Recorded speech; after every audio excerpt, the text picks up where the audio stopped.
Bonsoir.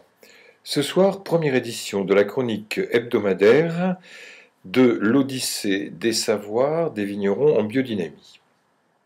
Vous allez donc découvrir ce nouveau format et j'espère trouver du plaisir à échanger avec nous par la suite sur les contenus et commentaires que nous allons vous apporter.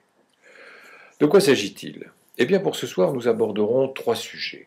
Tout d'abord, nous traiterons de la manifestation qui a eu lieu le 5 décembre 2011 à l'Institut hongrois, intitulée « Première rencontre du vin en biodynamie ».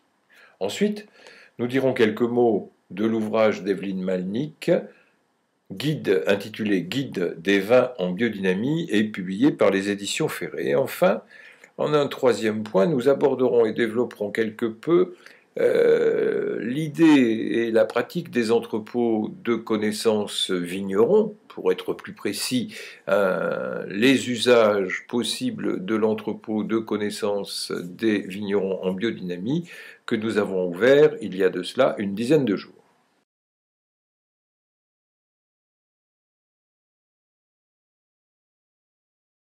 Quelques mots sur les premières rencontres du vin en biodynamie, intitulées à un autre moment, première édition du salon Escale en biodynamie. Si première édition, on peut imaginer qu'il y en aura d'autres.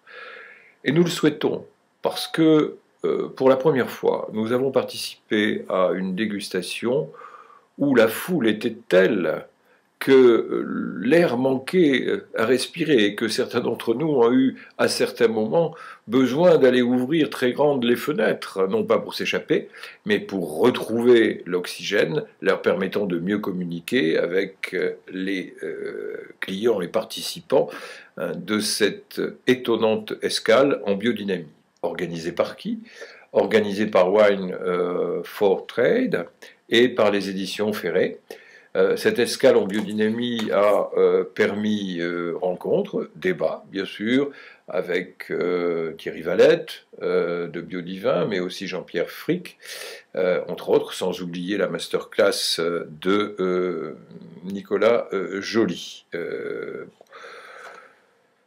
Je pense que cette manifestation est pour nous aussi important parce que nous avons constaté qu'un grand nombre de participants étaient des moins de 30 ans. Des moins de 30 ans qui s'intéressent au vin vrai, au vin sincère, et qui veulent aujourd'hui entrer dans ce nouvel univers avec culture et détermination. Ils ne sont pas passifs. Ils cherchent des solutions, ils nous questionnent, ils veulent aller plus loin. C'était tout à fait passionnant.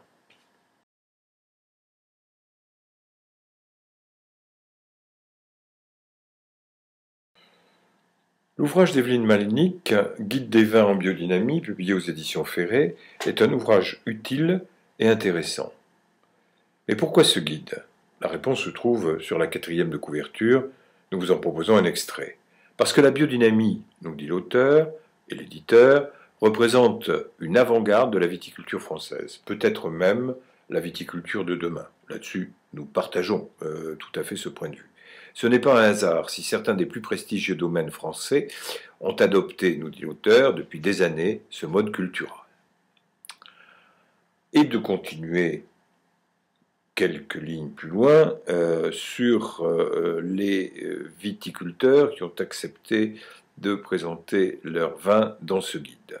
Sur 380 domaines identifiés, 102 ont confié aux dégustateurs leurs 3 derniers millésimes.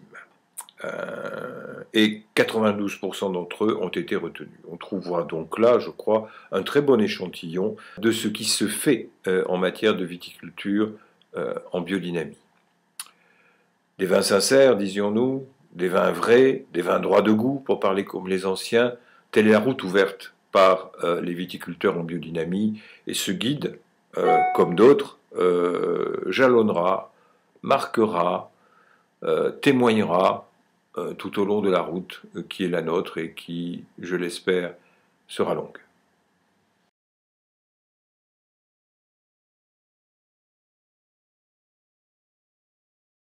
Cette journée du 5 décembre a été aussi pour nous l'occasion de présenter l'entrepôt de connaissances métiers des vignerons en biodynamie. cet entrepôt de connaissances métiers que nous vous avons présenté sur le site savoirdesteroirs.com a reçu, nous semble-t-il, de la part des participants, sommeliers, journalistes, grands dégustateurs, grands amateurs, etc., un accueil tout à fait positif.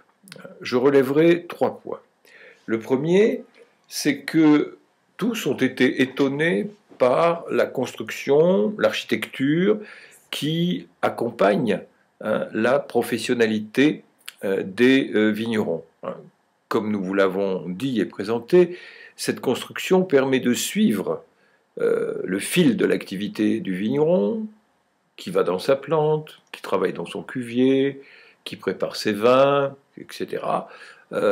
Et de retrouver en déroulé sur chacune de ces entrées les éléments de méthode, de culture, technique ou autres, concernant les différents points qui vous intéressent. La taille, la dégustation, les préparats, etc. Chacun y trouve là des éléments, mais deuxième trait, qui pour nous est extrêmement important et qui a passionné les participants, c'est que les témoignages qui sont proposés sont des témoignages portés, produits par les vignerons eux-mêmes. Ce ne sont pas des spécialistes qui s'expriment sur le sujet présenté, ce sont les vignerons eux-mêmes. Et ceci est extrêmement important, parce que les savoirs d'expérience, ce sont eux qui tiennent l'intervention professionnelle, ce sont eux qui font clé de voûte, mais ce sont les savoirs les plus insaisissables. Aussi faut-il prendre le temps d'aller les chercher pour les restituer. La troisième observation, et elle est d'importance, c'est que la plupart des participants se sont mis à imaginer devant nous, avec nous, les différents usages possibles de cet entrepôt. Et un jeune caviste d'imaginer comment, dans son sous-sol, il allait pouvoir disposer un projecteur pour présenter les sujets et débattre avec ses clients, et tel autre responsable d'une école qui se voyait déjà en train de présenter certains des modules à ses élèves en dégustation, et le troisième, pour en rester là, journaliste dans la grande presse, qui voyait ces ressources comme des ressources pouvant venir compléter la base de données Vitivini sur laquelle il a travaillé actuellement. L'entrepôt a eu un réel succès et nous espérons que depuis son ouverture, il y a une dizaine de jours, et les premiers abonnés qui se sont inscrits pour suivre nos travaux seront rejoints bientôt par d'importantes cohortes de passionnés. Passionnés par quoi? Eh bien, par les cultures de métier des vignerons en biodynamie, qui sont, nous nous répétons, des hommes d'observation, des hommes d'expérience et des personnes profondément pétries par des sagesses pratiques inimitables.